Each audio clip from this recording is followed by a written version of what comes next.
Hello everyone, welcome to Edumerit institute. बच्चों, आज सब लोग कैसे हैं? आप लोगों ने कुछ प्रिपरेशन की, कुछ प्रैक्टिस की, वोकैबुलरी की। तो अगर आप प्रैक्टिस कंटिन्यूअस करना चाहते हैं तो फिर आज हमारा जो न्यू चैप्टर है वो है चैप्टर 6, ग्रेड 4 चैप्टर 6। चलिए हम शुरू करते हैं आज का चैप्टर। जो हमारा आज का फर्स्ट वर्ड है दैट इज ब्लैक स्मिथ। क्या आप लोगों ने कभी देखा है कि जब आप मार्केट जाते हैं तो कभी-कभी एक शॉप ऐसी पड़ती है जहाँ पर कोई ऐसे एक शील्ड लगा करके स्पार्क करता है, तो वो शील्ड लगाने की वजह से उसकी आईज में वो स्पार्क नहीं जाते हैं।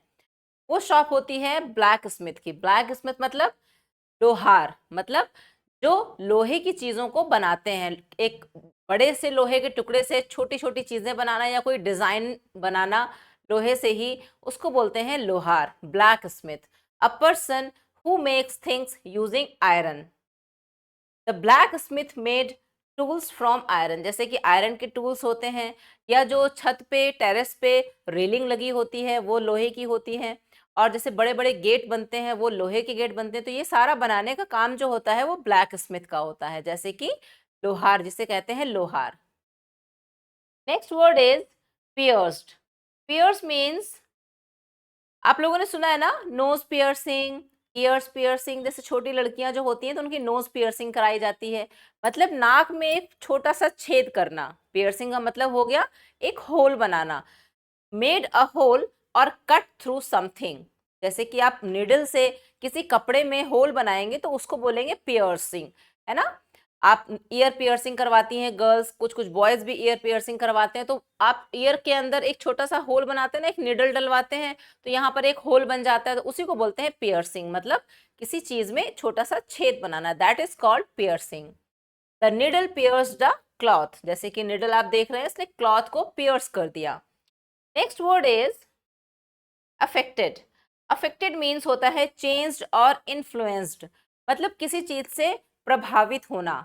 अफेक्टेड का मतलब होता है किसी चीज से प्रभावित होना। जैसे कि जब कोई बीमारी आती है, कोई ऐसी जैसे कोविड आया था, आप लोगों ने देखा था ना कि कोविड टाइम में हर कोई मास्क लगा करके घूमता था, क्योंकि वो उस हर कोई अफेक्टेड ना हो जाए, उस कोविड बीमारी से हर कोई अफेक्टेड ना हो जाए, इसलिए वो प्रिकॉशन लेकर के चलते थे और मास्क यूज करते थे। फिर भी many people were affected from Covid, क्योंकि बहुत सारे लोगों को कोविड हो गया था और वो कोविड से अफेक्टेड हो गए थे, मतलब प्रभावित हो गए थे।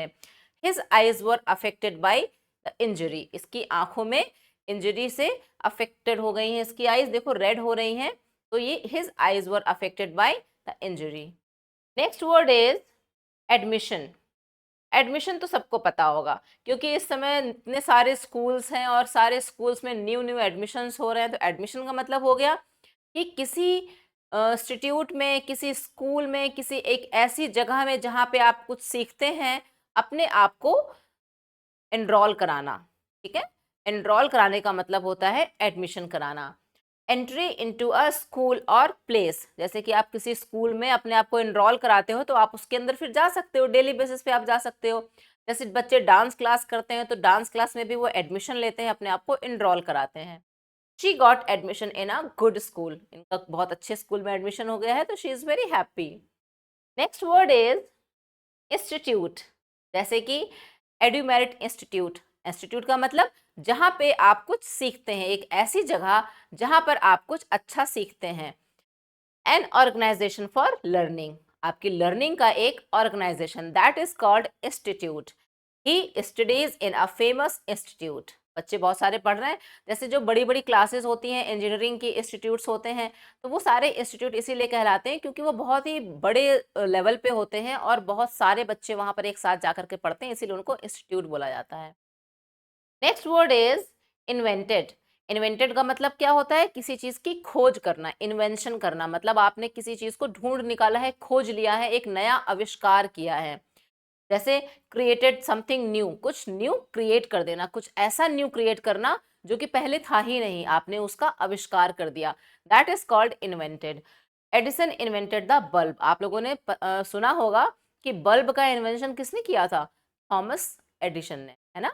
तो एडिसन ने बल्ब को इन्वेंट किया था, इसीलिए आज हमारे घरों में जो लाइट जलती है तो हमें एडिसन को थैंक यू बोलना चाहिए, क्योंकि उन्होंने बल्ब इन्वेंट किया था। इन्वेंटेड का मतलब समझ आया आप लोगों को? किसी चीज का आविष्कार करना। Next word is alphabet. Alphabet A B C D, A B C D alphabets होते हैं, मतलब a set of letters in a language. किसी भी लैंग्वेज में जो लेटर्स का सेट होता है that is called alphabet. We learn the English alphabets in school. सारे बच्चे, छोटे छोटे बच्चे होते हैं, वो सबसे पहले एबीसीडी पढ़ना शुरू करते हैं ना, तो इसीलिए बोला गया है we learn the English alphabet in school. Next word is symbol. अब सिंबल एक तो अल्फाबेट हो गया, अल्फाबेट को हम देख करके, सुन करके, पढ़ करके सीखते हैं। ये सिंबल्स होते हैं। सिंबल्स में क्या होता है, a sign that represents something.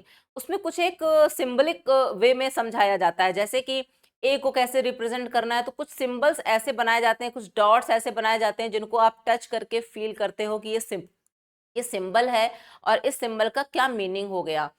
Each letter has a symbol in Braille. जैसे कि जो ब्लाइंड पीपल होते हैं ना, उनकी ये लैंग्वेज होती है ब्राइल लैंग्वेज। उसमें वो सिंबल के थ्रू ही पढ़ते हैं। उनको अगर ए लेटर है तो ए लेटर का एक सिंबल उनको समझाया जाता है कि this symbol denotes the letter A and that symbol denotes the letter B. इसी तरीके से पूरे अल्फाबेट्स, उनको पूरी जो एबीसीडी होती है वो उनको सिंबलिक फॉर्म में ही पढ़ाई जाती है और उनको बहुत अच्छे से समझ में वो आती है, क्योंकि वो टच करके फील करते हैं, वो अपने हाथ से टच करते हैं उन सिंबल्स को और बहुत अच्छी तरीके से उसको अंडरस्टैंड करते हैं और फिर वो सीखते हैं, पूरी अल्फ़ाबेट सीखते हैं, सारे सिंबल्स को वो रिकॉग्नाइज कर पाते हैं सिर्फ टच करके। यही इसमें लिखा है each letter has a symbol in Braille language. Next word is require. Require means to need something. जैसे कि आपको किसी चीज़ की ज़रूरत है, मम्मा पूछती है what do you need, what is your requirement, है ना, आपकी क्या ज़रूरत है। तो नीड, रिक्वायरमेंट का मतलब हो गया अ नीड फॉर समथिंग, किसी चीज़ की ज़रूरत होना। Plants require water to grow. जैसे कि प्लांट्स को ग्रो करने के लिए क्या चाहिए, वाटर चाहिए। हमें ग्रो करने के लिए क्या चाहिए, हमें ग्रो करने के लिए फूड चाहिए, एयर चाहिए, वाटर चाहिए, हमें तो बहुत सारी चीज़ें चाहिए होती है ना। तो ग्रो का रिक्वायरमेंट का मतलब क्या हो गया, किसी चीज की जरूरत होना। Next word is precaution. Precaution, आपने एक सुना होगा, बोला जाता है precaution is better than cure. मतलब इसका क्या हुआ कि अगर आप सावधानी रखते हैं किसी चीज में तो आपको इलाज की जरूरत नहीं पड़ेगी, और इलाज से बेहतर होता है सावधानी रखना। जैसे कि आप प्रिकॉशन नहीं लेते हैं, आप बस फटाफट आइसक्रीम खाए जा रहे हैं, खाए जा रहे हैं, खाए जा रहे हैं, तो क्या होगा, एट लास्ट आपको कफ हो जाएगा, खांसी होने लगेगी। तो इसमें आपको क्योर की जरूरत पड़ेगी, फिर जब खांसी हो जाएगी तो आपको ट्रीटमेंट की जरूरत पड़ेगी। इसीलिए बोला जाता है precaution is better than cure, कि आप प्रिकॉशन अगर रखें, आप एक दिन में थोड़ी सी आइसक्रीम खाएं, फिर अगले दिन थोड़ी सी खाएं, इस तरीके से प्रिकॉशन रखते हुए अगर हर दिन थोड़ी थोड़ी आइसक्रीम खाएंगे तो आपको ट्रीटमेंट की जरूरत नहीं है। इसीलिए बोला जाता है precaution means steps taken in to safe, to stay safe, steps taken to stay safe. मतलब आप सेफ रहने के लिए जो स्टेप्स लेते हैं उन्हीं को बोलते हैं प्रिकॉशन। क्या समझ में आया प्रिकॉशन? प्रिकॉशन का सबसे बड़ा मुझे तो यही याद रहता है, precaution is better than cure. Steps taken to stay safe is called precaution. We should take precautions while playing with fire crackers. जैसे कि जब आप फायर क्रैकर्स के साथ में खेलते हैं तो आपको बहुत ज़्यादा प्रिकॉशन लेके खेलना होता है ना, कि कहीं वो आपके कपड़ों में ना आ जाए, एक छोटा सा चिंगारी सा, कहीं वो किसी के फेस पे ना आ जाए, किसी की बॉडी पर ना आ जाए। तो ये सारे प्रिकॉशंस आपको लेने पड़ते हैं जब भी आप फायर क्रैकर्स को जलाते हैं। नेक्स्ट हमारा वर्ड है, सारे खत्म हो गए, नेक्स्ट हम रिवाइज करेंगे, है ना। First was black Smith. Black Smith जो लोहे से चीजें बनाते हैं। जैसे आपने सुना होगा एक सोनार होता है, सोनार जो सोने की चीजें बनाते हैं, वो छोटे छोटी चीजें होती हैं लेकिन बहुत एक्सपेंसिव होती हैं। इसी तरह से होता है ब्लैक स्मिथ। ब्लैक स्मिथ जो लोहे से सामान बनाता है, वो बड़ी होती है लेकिन ये भी बहुत टिकाऊ मजबूत होती हैं। नेक्स्ट पढ़ा हमने पियर्स्ड। पियर्स का मतलब जैसे नोज पियर्सिंग, ईयर पियर्सिंग। तो पियर्स का मतलब होता है किसी चीज में होल करना। नेक्स्ट इज अफेक्टेड, किसी चीज से इन्फ्लुएंस्ड होना is called affected. Next is admission, जैसे आप डांस स्कूल में एडमिशन कराते हैं, डांस क्लास जाने के लिए, पेंटिंग स्कूल में एडमिशन कराते हैं, तो एडमिशन मतलब किसी जगह पर अपना एनरोलमेंट करना, किसी स्कूल में अपना एनरोलमेंट करना, जिससे कि आप उस जगह को विजिट कर सकें और वहां से कुछ सीख सकें। Next is institute. Institute is an organization where we learn, है ना। इंस्टीट्यूट तो आप सबको पता है कि जो बड़े बड़े इंस्टीट्यूट होते हैं वहां पे हम सब लर्न करने के लिए जाते हैं, कुछ ना कुछ सीखने के लिए जाते हैं। Next is invented. इन्वेंटेड का मतलब आविष्कार करना, किसी चीज की खोज करना। नेक्स्ट इज खोज करना नहीं, इन्वेंटेड का मतलब हो गया किसी चीज को बनाना, टू क्रिएट समथिंग, किसी चीज को इन्वेंट करना मतलब किसी चीज को बनाना। खोज करना हो गया डिस्कवर करना, खोज करना हो गया डिस्कवर कि मैंने ये डिस्कवर किया, वो डिफरेंट चीज हो गई। लेकिन इन्वेंटेड का मतलब होता है किसी चीज का आविष्कार करना, मतलब किसी चीज को क्रिएट करना। Next is alphabet, alphabet ABCD जो ये लेटर्स होते हैं किसी भी लैंग्वेज के, that is called alphabet. Next is symbol, symbol क्या होते हैं जो किसी उसको अल्फाबेट्स को डिनोट करते हैं, है ना, अल्फाबेट्स को जो डिनोट करते हैं उन्हीं को सिंबल बोलते हैं। नेक्स्ट रिक्वायर, रिक्वायर मतलब आपकी ज़रूरत, क्या आपकी नीड है, रिक्वायरमेंट क्या है, that is require. Next is precaution, मतलब सावधान सेफ रहने के लिए जो हम स्टेप्स लेते हैं उनको बोलते हैं प्रिकॉशन। तो ये हमारे सारे वर्ड्स हो गए। अगले वर्ड्स हम और करेंगे नेक्स्ट चैप्टर के, तब तक के लिए। लेकिन एक चीज़ और मुझे आपसे कहनी है, आप हमारे इस चैनल को लाइक कीजिए और सब्सक्राइब कीजिए, और भी लोगों को ये फॉरवर्ड भी करिए, जिससे बाकी और भी जो बच्चे हैं जो वोकैबलरी अपनी इम्प्रूव करना चाहते हैं वो इसको पढ़ें, सुने और प्रैक्टिस करें, है ना। तो इससे क्या होगा ना कि सब बच्चों की वोकैबलरी बढ़ती जाएगी, तो बहुत अच्छा हो जाएगा, उनकी इंग्लिश इंप्रूव हो जाएगी।